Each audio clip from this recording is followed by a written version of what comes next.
Hi, and welcome to Bloomshire. My name's Tammy, and this is my home in the Pacific Northwest where I love to garden, I love to read and talk about books, and I love to just celebrate the simple joys that you find at home. Today I wanted to take you into the flower garden and just see what's going on here at the beginning of fall, see what needs to be done.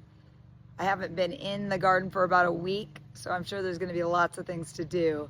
Let's take a look at that, and then let's talk book recommendations at the end.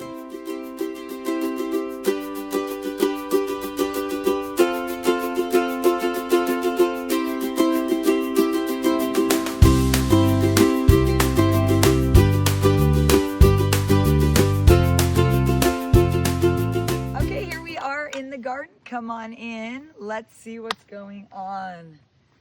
So the first thing that I notice is the grass is starting to green up. We let the grass kind of die out in the summer, but it is finally greening up a little bit because it's getting a little cooler and a little more rain. But the next thing I notice is this gorgeous autumn joy sedum.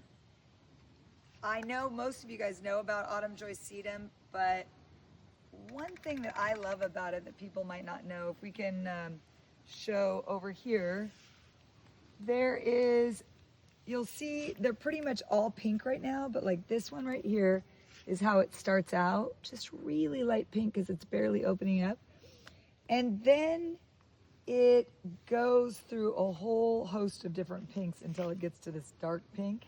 It's so beautiful, and hopefully I'll be able to put a little clip in from a couple weeks ago in the garden that to show you what it looks like. I love it. Also, it's a big pollinator attractor, and it doesn't, it's not toxic, so I cut them because I have 3 cats, so I need to make sure that I don't have anything toxic in the house because they get into my plants. Anyways, this one's non-toxic, it doesn't drop a lot of pollen, and it stays fresh in your vase for a long time. So I love these. Also, it's drought tolerant, which I think most of us have to kind of start planting things in our garden that can withstand a little more heat. Okay, so next you see Portugal laurels. I just have a lot of people ask me what these are. So these are Portugal laurels. This one I've hedged up. I'm trying to get it into a gumdrop shape, and I'm not getting it quite perfect, but I'm going to keep practicing. And the one on the other side of the path hasn't been trimmed yet, but I love these for structure in the garden. And I don't know, I just think they're really cute. I need to name them. Okay, so besides that, we've got echinacea that you can see is kind of pretty much spent this time of year, but I'm going to leave that. I don't deadhead that because I like these seed heads all winter long for a little winter structure, and the birds like them. So I just leave those. I've got my roses that I'll be trimming. A lot of cosmos. I deadheaded these not too long ago, so they're just getting ready to flush out with more. And then this cute sunflower right here is, I think, called the teddy bear sunflower, but I'm just loving that. I've got that in a couple places. So if we come over to this side of the garden, let's come on down this path. I've got it kind of flanked with nepeta or catmint. Now, we are getting into the fall. It's not like at its perfect best, but it still looks really nice. And look at it right next to this dianthus. I cannot believe that's blooming right now. I don't usually get a bloom this late, but it looks so pretty with the autumn joy sedum and the verbena and more sunflowers and lots of cosmos. And then this yellow perennial in the back is a type of helianthus. And I'll try to put the name of that in the notes. This is a great flower for late fall if you have room, because even though this is so large right now, I do something that I call the Chelsea chop, where I chop some of my perennials that get really big and start flopping over. I do this to my autumn joy sedum as well. Let me show you. Come this way, or just right here. See how they start flopping open? Well, if you give them a little trim in early summer before they get their flower buds, it keeps them from getting so tall and flopping over. And I think it's called the Chelsea chop. I'm not positive, because for the Chelsea garden shows in England, I think they have to chop them, their plants, so that they're blooming at just the right time. Not sure about that, but something to do with that. Anyways, so these have even been chopped down, and look how big they are. So they take up a lot of room, but they also just give it a lot of amazing color if you can let it kind of go wild. Then over here, I've got this beautiful dahlia, which I don't know the name of, but look at this. It's a gorgeous bloom. It's going to change as it gets bigger, but look at that color. And then this is how it begins. And so it's all sorts of beautiful colors. And I just think it looks so great with the wildness of all the cosmos and the autumn joycetum. I'm loving it. Even though it's a little messy and wild, it just feels right this time of year, and I'm loving it. Okay, a couple more things down this way. This is definitely something I need to get to. My annuals, like my geraniums, my petunias, all need to be deadheaded. I haven't been out here, like I said, for about a week. But look at this gorgeous pineapple sage. And this is a perennial. This is Jethro Tull, like the band, Coreopsis. Definitely need to get here in here and deadhead it, but this is all going strong. My hardy geraniums down here, I've had these forever, but I think this is the New Hampshire hardy geranium. And they're getting a nice bloom, more verbena, turtlehead, and look at this. This is gorgeous. This is Oktoberfest miscanthus. And I love any miscanthus grass because it doesn't set seed everywhere, which can be a little crazy with certain grasses. But this will just keep opening up and get browner through the autumn and make sounds when it's in the breeze. I absolutely love this, and I think it's gorgeous. And right next to it we have Love Lies Bleeding, which this is my first year of planting this, which is an annual here in Zone 8. And I'm gonna plant it again next year, but I'm gonna find a better place to showcase it. So over here by my little butterfly, which I can see is kind of falling off the wall, I got this guy in France, and he's just a nice cute little butterfly next to the Rudbeckia, the black-eyed Susan. And let's see, that's more of the helianthus. And we've got an Annabelle hydrangea, which I have 3 of those in my yard, so I haven't been trimming a lot of those off to bring inside. But normally I would, I just haven't gotten to it. But they look really pretty just drying on the shrub. And over by the bird house, you can see a few remaining little purple thistly things. That's echinops, and those were so pretty, but they're kind of going to seed and falling apart now. And then there's one little thing over here I just want to show you, if you can zoom on that. This is a self-seeder that can go a little crazy, but isn't it so cute? This is feverfew. And I planted it by seed a long time ago, and now I work really hard on not letting it go crazy. I almost went a little too crazy on getting it out this year, and I don't have that many around, but they are so sweet. All right, so we'll stop, and then I'll meet you again on the other side of the flower garden. On the other side of the pathway, this is where my husband and I love to sit in the evening. I love to come out here and read. This is my happy place. Over here you can see our arbor. There's a clematis that's almost done up there. And I just started this hardy jasmine, which is supposed to be evergreen and make it through the winter in Zone 8. We'll see. But this is covering everything in Italy where we went on a vacation. And so the smell just makes me feel like I'm on vacation. So I'm hoping it works. Hoping it lasts okay this winter. Over here underneath the Portugal laurel, I've got lots of rosemary, which I have to have in my yard because I just love the scent when you go by it. And also,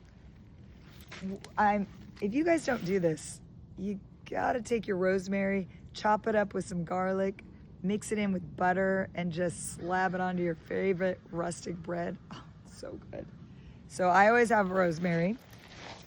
Over here, we have another wine barrel that's just full of annuals that need to be deadheaded. And then look at this gorgeous Abelia. This is Kaleidoscope. And it really needs to be trimmed, but I think it's gorgeous, especially right there next with the boxwoods behind it. And then what I think is New Hampshire hardy geranium. I love that purple, just mixing in with the yellow. Gorgeous. And the fleet annuals that are doing the show over on this side right now. We've got salvia, 2 different types. There's that red over there.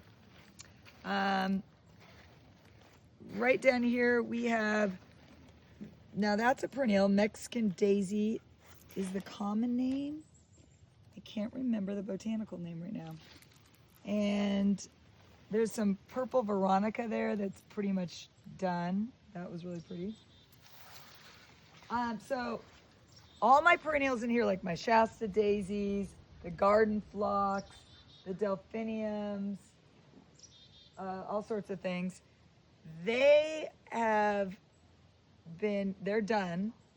So I need to figure out for next year what to have in here to be more of a filler at this time of year, because all that's really going on are lots of annuals, which look great, but I feel like it needs some sort of anchors down below so it doesn't look so messy. But I do love it, and all these will go all the way till our first freeze, which is probably going to be the very beginning of November, I would believe.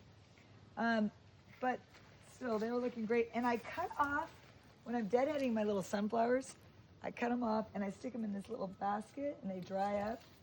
And the birds come in here and get the seeds. So it's like a little bird feeder that I think is so cute. Anything else to show you in here? Just the delphinium is giving me one last little show, even though it's not their big time of year. And then these cosmos don't have a lot of flowers on them, but that's just because they just had a bloom and I deadheaded them. So more will be coming. There is one more penstemon down here that's giving me a nice show. One little last show. And the last thing I'm going to mention is this, fennel. Who knew I'd be so excited about this herb this year? But I got to tell you, even if I never use it for cooking, I love the flowers and I love them cut and put in my kitchen. I just think an herb flower in your kitchen is so cute. And I happen to like licorice. I know not everybody does, but the smell of it in my kitchen, I love.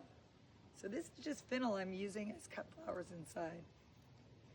So that's what's going on in the garden. Basically, I need more deadheading. I need to keep up with the weeding. And then at the end of fall, we're gonna be cutting a lot of this back and letting it go to sleep for the winter. Thanks for following me around in my fall garden. Now let's go inside and talk books. Hi, it's Tammy and I'm in from the garden and I'm ready to share my 2 authors with you that I think are perfect for this time of year. If you are like me, you may be a seasonal reader, but the only thing is right now, I'm kind of in a transitional time. I'm done with my beach reads, my summer books, but I'm not really quite ready for my spooky atmospheric books or my Victorian Gothic, which I will be ready for in just a few weeks. But right now I want what I would call a quiet read to kind of bring me from one season to the next. And when I mean quiet read, I don't mean boring. I mean more introspective, contemplative, more of a slice of life where we get to kind of follow someone through their life and see things through their eyes. And the first author that I want to recommend that does just that is a nonfiction writer, and that's Gladys Tabor. And this is the Book of Still Meadow, which is, I believe, the second book in maybe 20 that she has all about Still Meadow. But you don't have to read these in order. They're completely standalone. I don't think I've ever read the first one, although I will get to it eventually. I probably have 6 of these books. And they're just beautifully written. Gladys and her friend Jill the two families went in together and bought a farmhouse in Connecticut that they thought would be great for their kids and their husbands so they could get out of the city and have some country life during the weekends. But eventually they ended up living there full time. And it's just, the writing is funny. Gladys is funny.